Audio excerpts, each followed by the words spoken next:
Rok 2025 sa bude niesť v znamení AI funkcií a tento notebook ich ponúka fakt veľa. Predstavujeme vám Asus ZenBook A14. Notebook, ktorý už nehovorí o tom, že raz prídu nejaké AI funkcie, ale už ich naplno integroval. V tomto prípade je dobre si pripomenúť, že čo vlastne znamená to označenie Copilot+, pretože na to, aby ho nejaký notebook získal, tak musí zvládať minimálne 40 topsov, čiže 40 triliónov operácií za sekundu. V útrobách ZenBooku A14 sa skrýva čip Snapdragon X Elite a vďaka tomu zvláda až 45 topsov a preto sa v tomto videu zameriame na tie prelomové AI funkcie, ale aj na výdrž baterky, ktorá má údajne pri nejakom plnom pracovnom nasadení vydržať až 19 hodín. No a samozrejme si povieme niečo aj o cene a aj o dizajne, ktorý je pri Asuse vždy dôležitý.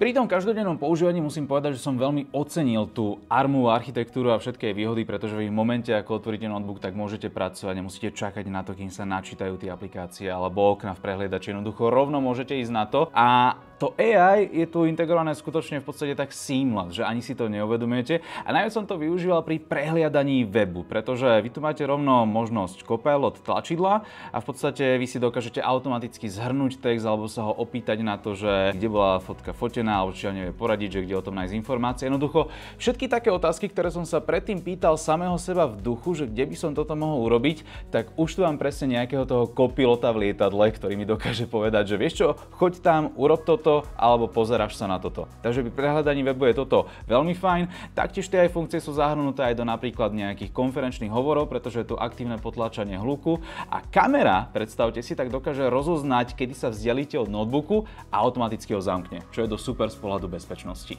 A potom samozrejmosťou je už upravovanie obrázkov alebo napríklad inteligentné formátovanie textu a taktiež fungovanie aplikácií tretích strán je tu že brutálne rýchle, napríklad v Canve nejaké AI funkcie fungujú takmer okamžite. Teraz k tým reálnym scenárom zo života, tak v podstate my ako novinári tak musíme pracovať s veľa zdrojmi, overovať si, neustále mať otvorené rôzne okná a popri tom ešte si púšťať napríklad nejakú hudbu alebo pozerať nejaké video na YouTube. No a takýto multitasking, kde mám momentálne otvorených asi 15 okien v Edge, tak celkom v pohode a ešte popri tomto mám opäť otvoreného aj toho Copilota, ktorý mi generuje nejaké texty alebo zhrňa stránky a naďalej sa dokážem veľmi plynulo presúvať medzi oknami, aj keď trošku mi vadí celkovo tá ergonomia tej klávesnice, že touchpad mi príde trošku taký menej responsívny a ten rozdelený enter tiež nie je úplne ideálny, dosť ťažko sa mi na to zvyká.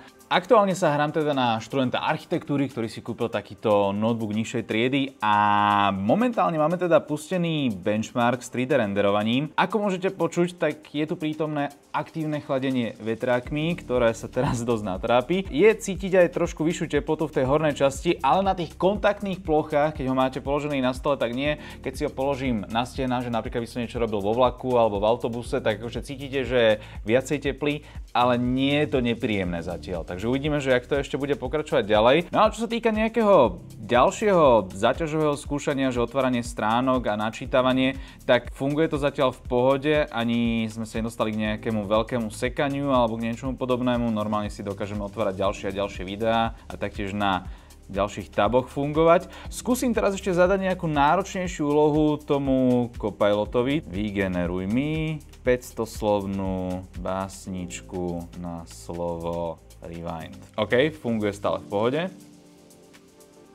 Generuje úplne bez zaseknutia. Čo ale treba povedať, tak je hlučnejší. Hej, že jeho naozaj počuť, takže ak náhodou budete niečo takéto robiť niekde v nejakej knižnici alebo také, tak jednoducho všetci budú vedieť, že aktuálne robíte niečo náročnejšie, ale po stránke tej výkonnosti tak nestáva sa napríklad to, čo pri Macoch, že jednoducho tam, keď prídete s tým pasívnym chladením na nejaký limit teplotný, tak sa jednoducho obmedzí výkon, tu naďalej Asus funguje naplno.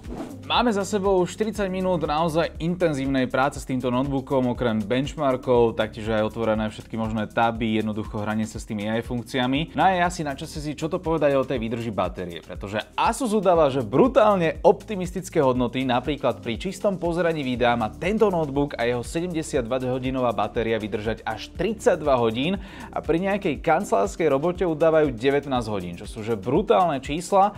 No ale my sme sa teda po takomto naozaj intenzívnom používaní dostali k tomu, že po nejakých 40 minútach nám batéria klesla o 20%, takže jednoducho záleží na tom, že ako ho budete využívať. Proste keď to budete niečo renderovať a naozaj využívať ten maximálny výkon, tak treba rátať s tým, že sa k takým vysokým číslam nedostanete, ale keď iba budete riešiť nejaké dokumenty a otvorené taby v prehliadači, tak myslím, že v pohode prekročíte hranicu 10 hodín. A keď už náhodou príde na to nabíjanie, tak môžete využiť 90W nabíjačku, kde Asus udáva nabíjací výkon z 0 na 60% za 49 minút.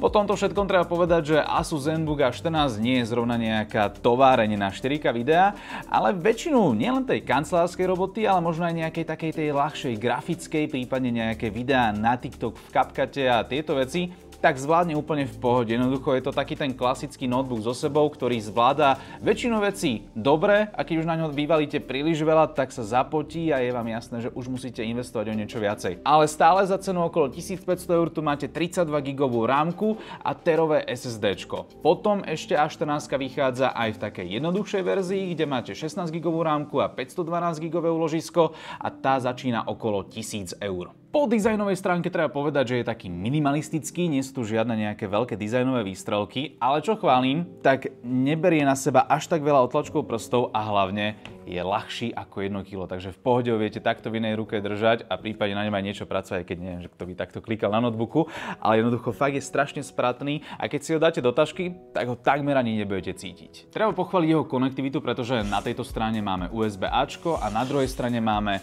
dve USB-C, ktoré dokážu prenášať až 40 GB za sekundu. Potom tu máme ešte aj HDMI port, čo sa veľmi zíde, keď napríklad ste nejaký učiteľ a chcete prezentovať. A samozrejme 3,5 mm jack. No a ešte na záver skúška otvárania jedným prstom. Prešiel.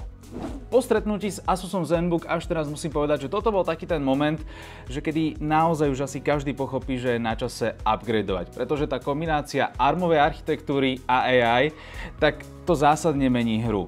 V minulosti ste mali notebook 5 rokov, boli ste radi, že vám otvorí prehliadač, že na ňom môžete písať a boli ste OK, ale teraz sa otvárajú také možnosti, že aj s notebookom strednej triedy zvládate 90% vecí, ktoré kedy budete potrebovať a či už ste študent, či už ste niekto, kto pracuje profesionálne s notebookom, či už editujete aj nejaké ľahšie fotky alebo videá, jednoducho zvládate to v notebooku, ktorý váži menej ako kilo a pritom má 14-palcový krásny OLED displej. Vyzerá to tak, že v budúcnosti si už budeme jednoducho priplácať nie za samotné komponenty, ale skôr za služby a spôsob integrácie AI. No a nás čaká nabitý rok technologických noviniek, takže ak ich chcete všetky vidieť, tak si hoďte odber a určite podporte toto video lajkom. No a napíšte mi do komentáru, že ako sa nový notebook Asusu páčil vám. Čaute.